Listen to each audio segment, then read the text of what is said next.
Hey, what's up, everybody? Killer Kyle here, coming back at you with a brand new video. Last night, Matt and I did a video for Bad Blood 97. Really good show, really good event. Of course, the infamous Hell in a Cell match with Shawn Michaels and Undertaker. And of course, the debut of Kane. Friggin' awesome. Really, really cool. Couple of things I wanted to bring up about certain things. I just got finished watching Smackdown. Matt and I were not able to watch it last night. Matt went on his computer and got the results and saw what happened. And I was just able to watch it on TV. And it's the draft. It was last night, the first night of the draft. Raw and SmackDown got some really good picks. And it'll be interesting to see what happens come Monday. Just a few things I want to talk about here. For starters, have a match between Roman Reigns and Seth Rollins. They've battled each other before, alongside each other, against each other. Great matches with and against each other. This match was looking to be a really good match against each other, and it was getting there. It was really, really good.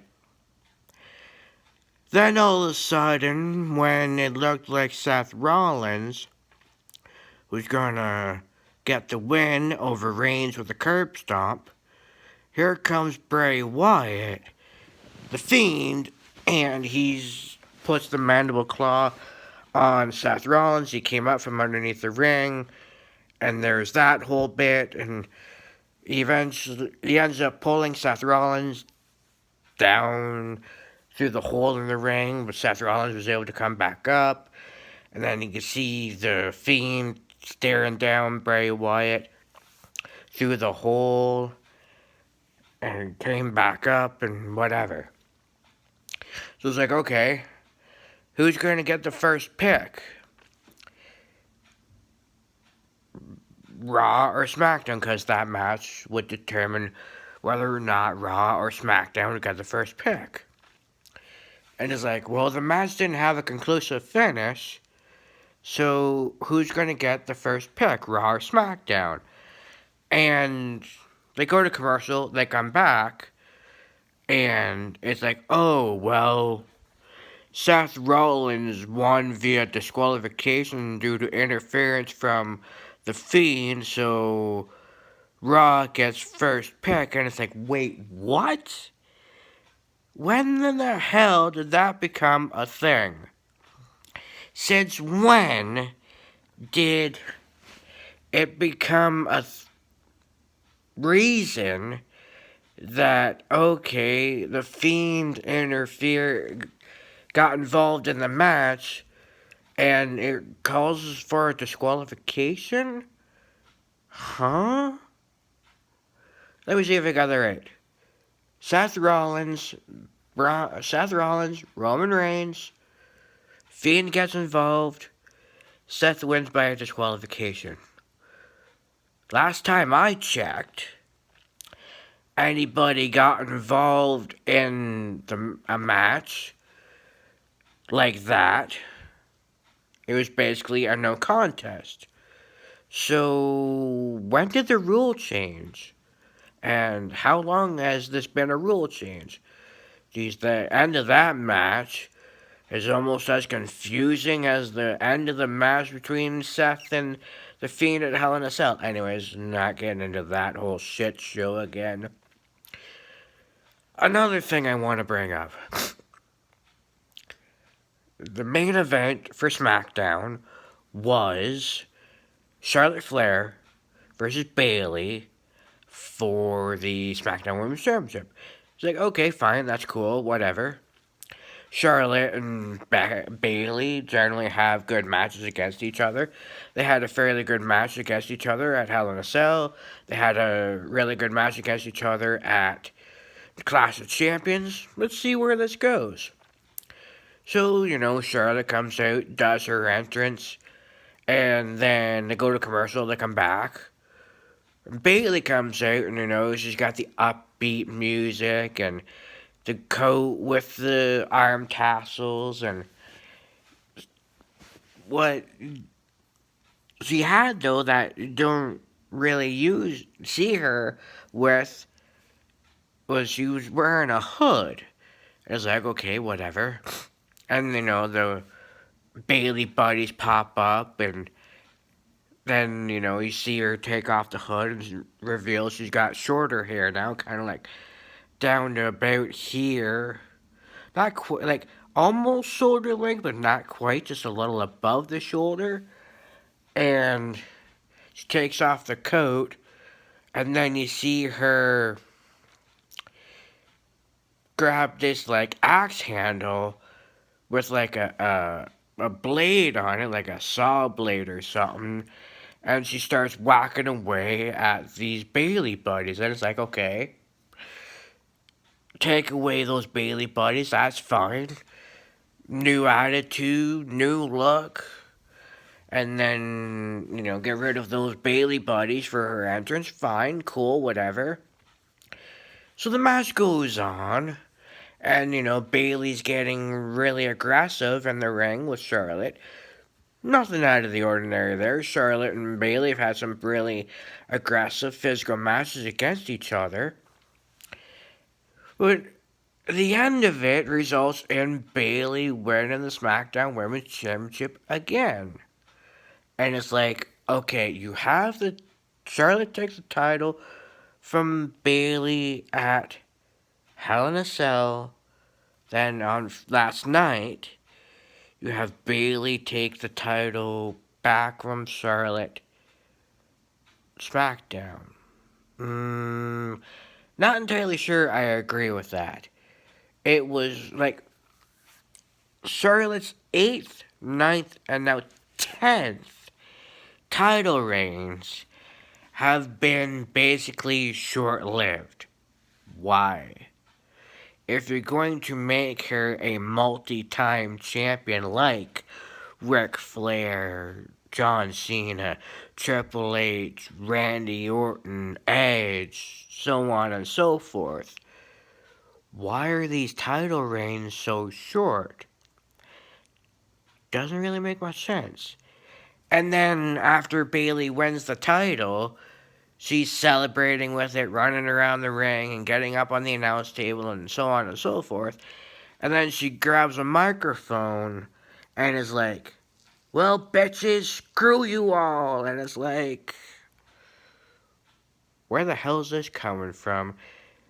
The fans have supported you from day one in NXT and from day one when you were on the main roster. I get it. You want to be a bad girl. You want to be a heel. Change up your entrance. Change up your look. Change your attitude. Be more physical and aggressive in the ring. But, yet you're telling everybody, screw you. Why? It makes absolutely no sense whatsoever. I get the fact that there are a lot of things that WWE is doing to make their product better, and it has gotten better over the last little while, but there are some things still that WWE really needs to look at and reevaluate and hopefully smarten up and get their shit together. Anyways, just thought I'd talk about those couple little things. Like I said, Matt and I finished doing a video last night for Bad Blood 97 and did a Facebook Live on my phone during the Wheels of Fury Facebook page. Next Friday, okay, we had talked about doing next week Fall Brawl 94, and then after that, Halloween Havoc 95. We're still going to do that, but next Sunday is going to be TNA Impact Wrestling's yearly show, Bound for Glory. So, we are going to do predictions for Bound for Glory next week. The Friday after that, we're going to do Fall Brawl 94, and then after that, we'll do Halloween Havoc 95. So, another situation where we plan stuff and then something comes up and we have to change plans just slightly. Other than that, things will go according to plan. Fall Brawl, Halloween Havoc, and then after Halloween Havoc 95, we'll come up with something. And do me a favor, any of you watching this video, leave me a comment down below about ideas you want to see Matt and I talk about for Wheels of Fury videos. It can be any subject, wrestling related or not. It can be other Fall Brawls, other Halloween Havocs, other wrestling promotions, old pay-per-views, ECW, more TNA stuff, Ring of Honor stuff, whatever. Leave a comment on this video. I will look at them, talk to Matt, and go from there. Even if there's just an idea for a video you want me to do on my own, on this channel, this page, leave a comment down below. I'll look at them, and I'll come up with how to do the video. Also, my man Matt has a couple of videos on his channel. One is talking about there was a person that was flying WestJet and they're in a wheelchair and WestJet gave him hell. So go to his channel, check it out. Mean Matt's World. He's got some really, really good videos. Mainly he talks about wrestling, but he also divulges into other things. Music, certain things that you'll see maybe on Facebook or does videos on that. So go check out his channel. Subscribe to him. Tell him I sent you. And until I come up with another subject to talk about on a video, or just do a random video, I'll see you again. Bye, y'all.